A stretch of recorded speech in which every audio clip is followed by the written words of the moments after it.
Hey guys, it is churches, graveyards and graves, and today we are at St Michael's and All Angels in Tatton. And I have to say, it's been one of the most difficult churches to get around. Not only is my dog going mad in the background, it's also really overgrown to be honest, and so I've had to walk through a few nettles to have a look at the graves. Not that there's anything particularly interesting in it, but I've come here and I want to show you this lovely parish church. So here we go. I'm going to turn it round and we're going to have a bit of a little look at it. So here we go. So this is St Michael's and All Angels at Tatton, and the one thing about it is it's not particularly fancy in any way. I've had a good look round it, but it has got a number of doors on it now. There is an interesting feature that we're going to have a look at in a bit, but there's so many parish churches like this, and I would have said the origins again were probably medieval, but it has been really restored. But I'm just going to turn it round so you can see what's going on here, because you've got all this like kind of graveyard here, which is really overgrown. I don't want it in the sun, so I'm going to move you over here because the sun's coming through and you can't really see. But you've got these beautiful windows, and you can, if you were inside, you could probably see that there's these fabulous stained glasses as well, certainly on this middle window. So this middle section is without a doubt the oldest section. You can see by the simplistic windows here, and you know, they're just round windows really, and there is the odd yew tree, which probably helps to note that it is quite an old church in its origins. And then you've got this porch here. Now a lot of these churches have had porches put on them. This one is 20th century. It's more like sort of a war memorial really. It's got names of soldiers on it, and it's got this fabulous cross as well on the top there. You can see that. That's absolutely fantastic. This old iron cross, which probably helps you to realise that it is Victorian. So we're just going to have a quick look inside actually. Let's go and have a quick look inside. Yeah, let's do that. And so here's another example of what helps you make sure it's Victorian really. Or no, well, maybe it's after Victorian even, but these towers look Victorian. I like these towers. Look at these. They look absolutely beautiful. They've got IHS on them, like the Greek name for Jesus is the Saviour. And then you've got these old pews stuck in here. And porches played an important role in churches, you know, for many years. There were places of meeting. There were even places where they used to do a bit of schooling. Can you believe that? And then you've got this really old door. Again, there's probably been some replacement to it. And this lovely pointed archway here. Can you see that? That's absolutely stunning. But there's nothing particularly on it that's like, you know, tells you that it's really ancient or anything like that. But this will be one of the oldest sections of the church. I just love these massive old doors as well, with these like metal clasps. They're absolutely fantastic. And here you have the names carved on here of some of the soldiers. So what interests me now as we walk round the church, if you've got these, like, I don't know where these columns have come from. I don't know whether they're bits of old graves or what. Certainly some of it is. Some of it might be the bits of the old church. But we're going to move round to a different section now. We're going to move round to sort of the side section. And you can still see these wonderful, very simplistic tracery windows here. And we're going into the jungle now, so like fight away through with swords as we go into this jungle area. And it really is quite rickety. It's like, it makes it look quite haunting, but it's a bit difficult to get around. And here we go. And then we have another door here, so this would be more of a priest entrance, but there's a few priest entrances here, so there might have been two sections, and maybe these were like the choir sections as well. And as you look up here, you can see here that this has got more like the more elaborate tracery windows not the simplistic ones. So it's likely that this section of the church was a bit of an add-on. But just look at the beautiful decoration on those arches, and it would have been made of the local sandstone.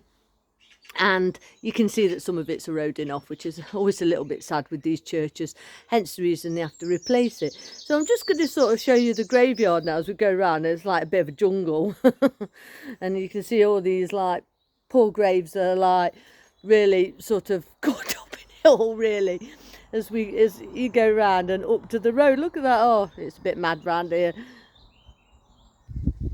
Now I found this right at the back of the church, and it's some kind of, I think it's some kind of, well, I don't really know. Just looking at it, it's really eroded away. It looks like it could have been some sort of gargoyle, but why it's so low, or maybe it was some kind of font or tap or well, I'm not really sure what it is actually. But it's definitely a structure of some format. So that was like a little bit of an interesting add-on.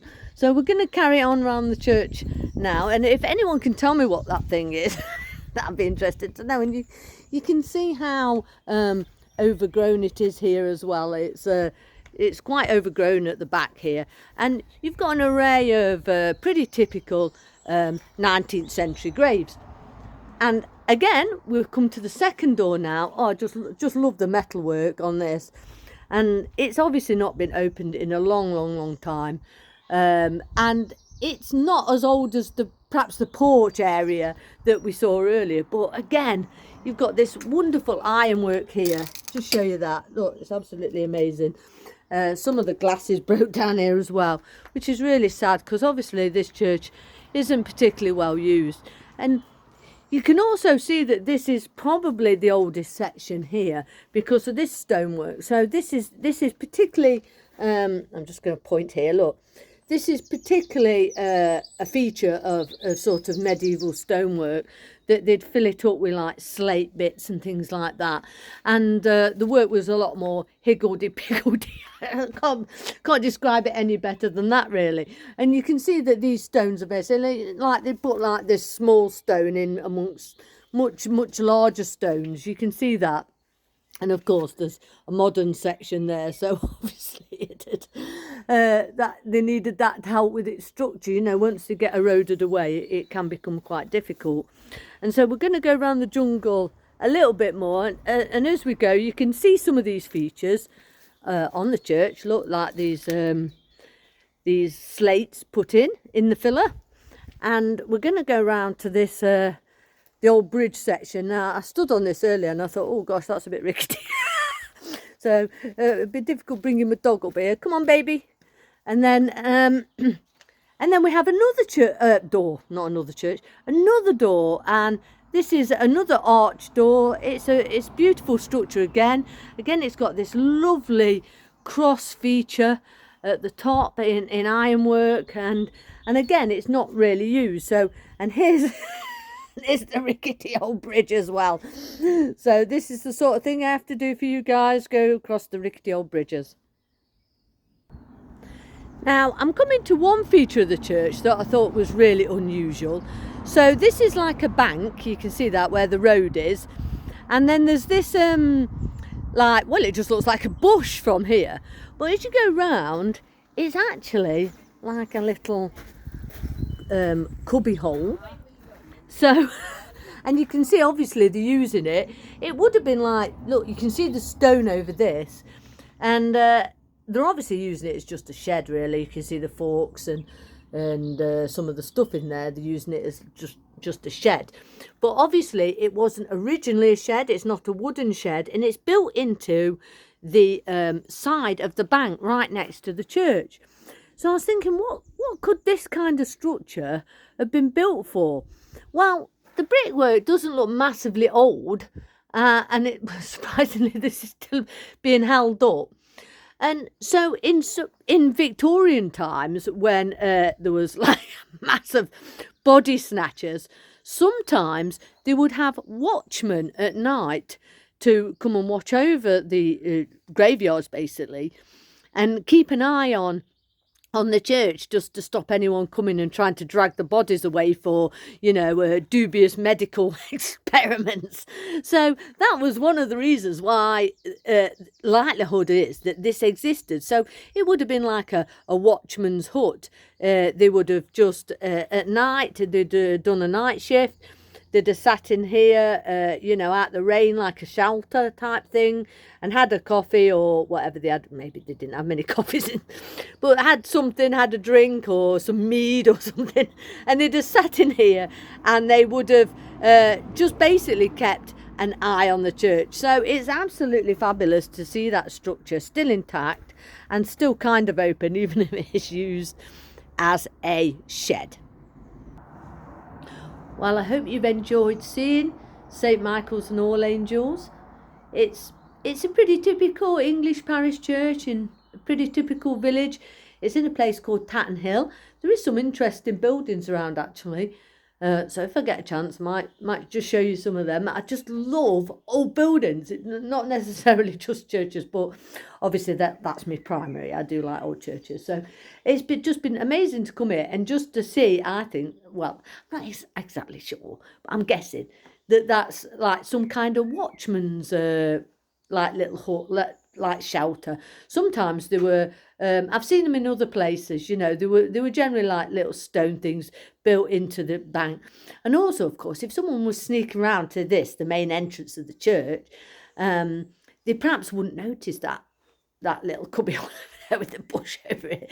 So they'd be caught red-handed when they were trying to get them bodies out. Yeah, they would. So from St Michael's and All Angels in Tatton Hill, I hope you've enjoyed this video. Please like and share it. Thank you to everyone who's been following me a lot more on Facebook recently. I don't know why you are, but I've had a bit of a surge. I don't normally get much of a surge, but I've had a bit of a surge on Facebook. So if you do watch these videos, thank you very much. Please like and share them. And yeah, I'll see you again soon. See you again soon, guys.